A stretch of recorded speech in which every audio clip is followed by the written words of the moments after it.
à toutes et à tous. Je suis Eric Petrotto, cofondateur du projet La Fabuleuse Cantine, qui est né en 2017 à Saint-Étienne et avec comme objectif premier de créer un lieu de vie.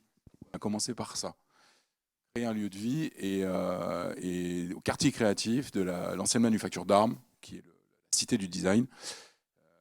Donc c'était de se dire comment, avec un temps méridien, on fait se mélanger tout un tas de personnes qui sont sur ce quartier et qui ont besoin effectivement de se retrouver.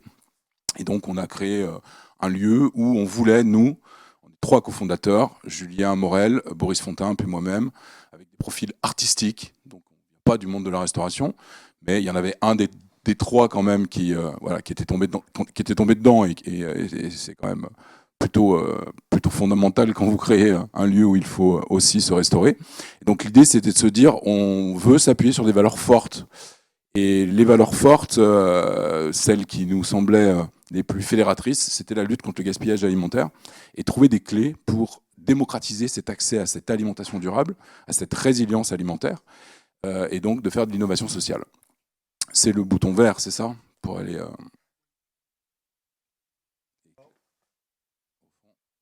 Voilà.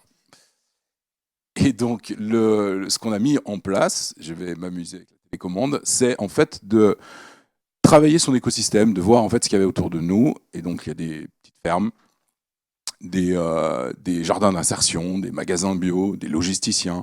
Il y a déjà tout un tas de gens qui font plein de choses super.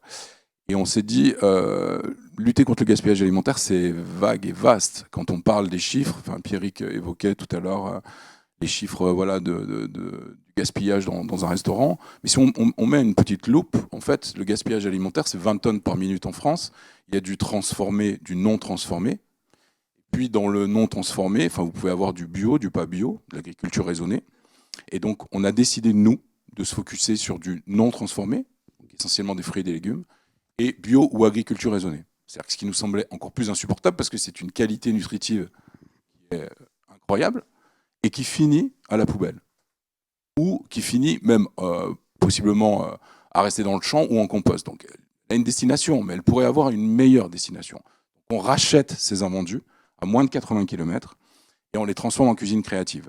Vous avez des exemples de déclinaison effectivement de ce qu'on peut effectivement faire avec cette transformation. Alors on a une chaîne de valeur inversée. On n'a pas une carte et on vient acheter des fruits et des légumes. On vient acheter des stocks de fruits et légumes et ensuite il nous faut transformer ça et donc avoir des chefs créatifs. Et ensuite, on a différents segments où on diffuse effectivement cette transformation. Alors historiquement, les lieux de vie, les tiers-lieux, on peut les appeler des tiers-lieux parce qu'on a commencé par ça. Donc on en a 4 aujourd'hui, on en a un à La Rochelle, on en a un à Saint-Étienne, on en a un à Lyon et on en a un à Luzèche qui est juste à côté de Cahors. Mais pas que. On a aussi un service traiteur anti-gaspi. Donc c'est une déclinaison effectivement de cette transformation. Donc là, vous avez des exemples sur différentes photos. On a aussi des comptoirs culturels. Dimanche, on va commencer au Théâtre des Célestins. On est déjà à l'auditorium. Et puis un autre théâtre qui se trouve sur les quais du Rhône. Donc là, vous avez encore une fois une autre façon de diffuser cette transformation d'un vendu en cuisine créative.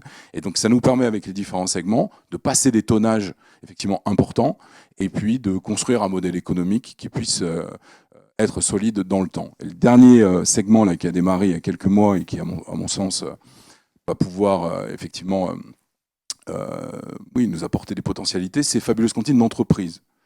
Là, vous arrivez carrément dans l'entreprise, avec toutes les valeurs et le savoir-faire, et donc vous créez une fabuleuse cantine dans l'entreprise. Et donc on a commencé avec une boîte qui s'appelle MTB Recycling, qui est à côté de Bourgoin-Jallieu, et c'est assez marrant que de venir dessiner effectivement le projet carrément dans l'entreprise. Qu'est-ce que je peux vous dire d'autre? Du coup, nous, ça c'est quand même notre raison d'être, donc c'est de centrer sur cette lutte contre le gaspillage alimentaire. Vous vous prenez au jeu, c'est-à-dire que les chiffres sont tellement à la fois insupportables et c'est grandissant que vous vous dites mais ok, il y a trop moyen de réfléchir à effectivement s'inscrire dans ce qu'on appelle l'économie régénérative, l'économie bleue. On part d'un déchet, on recrée de la valeur. Il faut de la créativité, il faut du design, il faut des techniques. Mais du coup, enfin, ça n'empêche pas de faire de l'argent, de s'inscrire dans une économie réelle, quoi. Et donc ça, c'est plutôt effectivement notre raison d'être que de trouver ces clés-là. Et puis, je vous parlais tout à l'heure d'innovation sociale, donc de favoriser cet accès à cette alimentation. Et donc, on est une structure privée.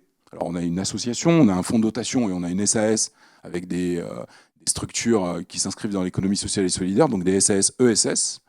Mais on applique, comme si on était un service public, des prix réduits pour les étudiants, pour les personnes aux minima sociaux, pour des personnes fragilisées. On vient ouvrir nos lieux pour des structures du territoire qui accompagnent les plus défavorisés ou les plus fragiles. Et du coup, dans plein de temps qu'on a identifiés comme des temps un peu morts ou des temps qu'on met à disposition, du coup, on leur donne l'outil, on se met à disposition avec eux pour organiser des repas solidaires. Et donc, ça nous permet comme ça de démocratiser cet accès à cette alimentation durable. Et on parle d'accompagnement de changement parce qu'on sait très bien qu'il faudra manger moins de viande. On sait très bien qu'il faudra être attentif à la consommation d'eau, à l'énergie, mais aussi justement à ce gaspillage qui est insupportable. Et donc tout ça, c'est de l'accompagnement.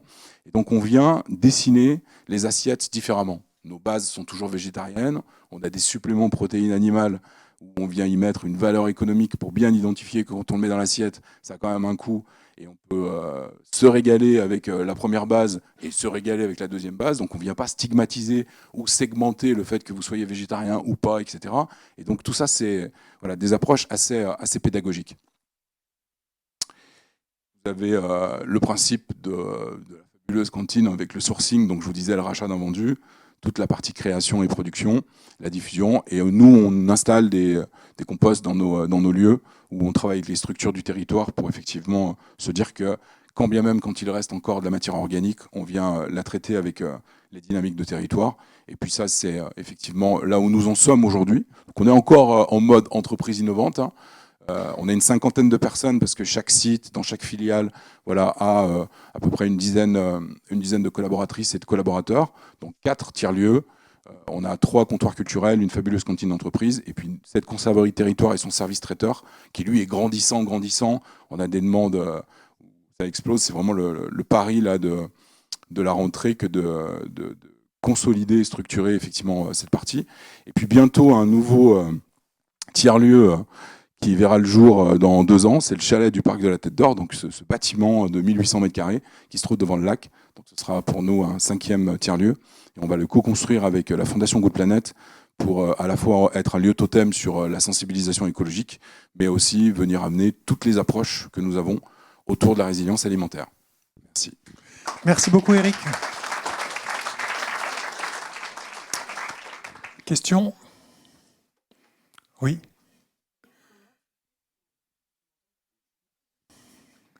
Comment tu fais pour recruter des chefs qui vont pouvoir apporter des plats savoureux, enfin faire des plats savoureux?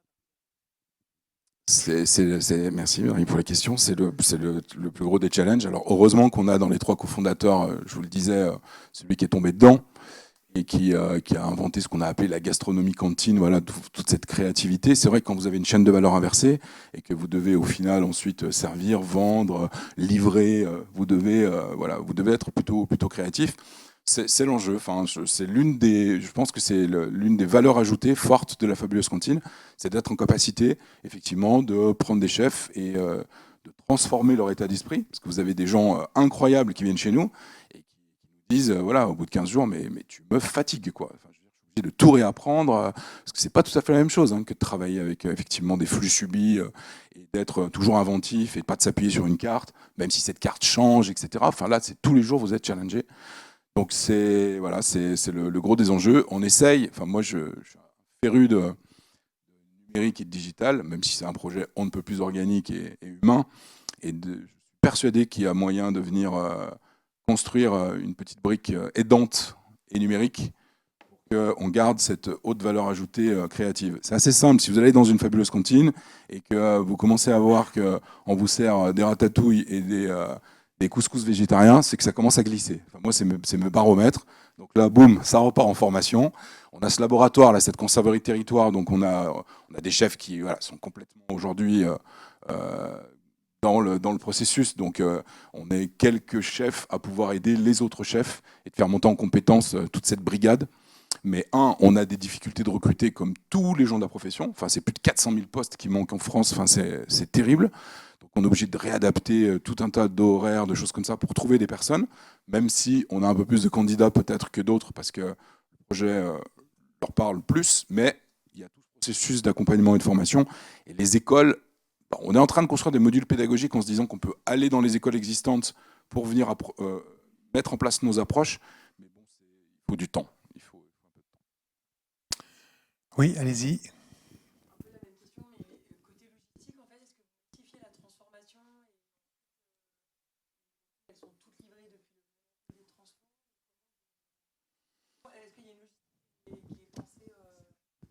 En fait, bon,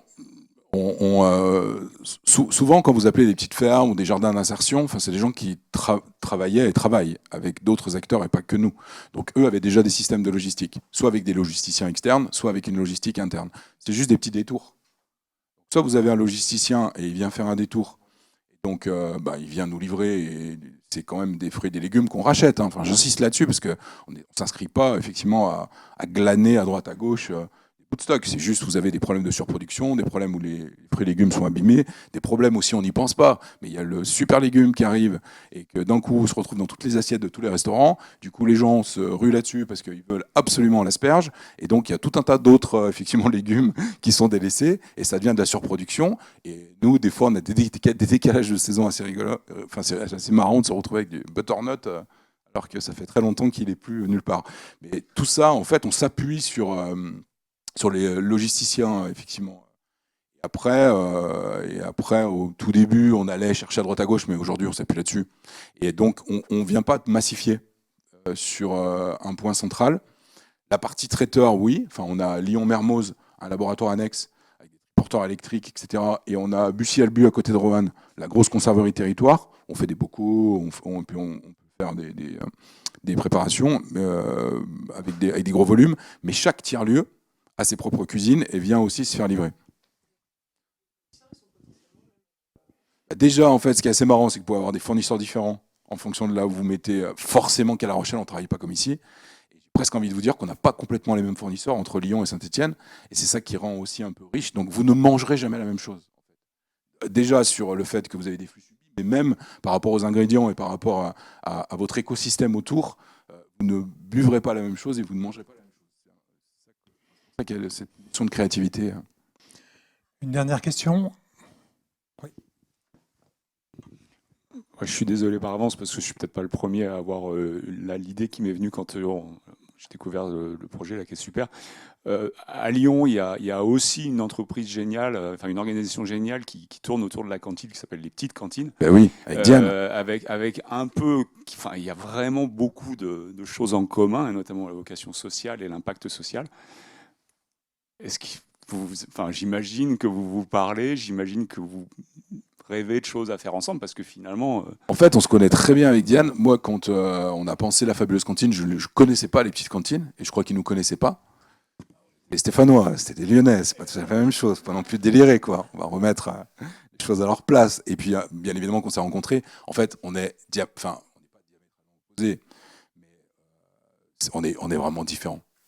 Déjà sur la structuration et processus de levée de fonds, enfin, voilà, sur le modèle économique et voilà, sur ce sur quoi on s'appuie pour la création de valeur.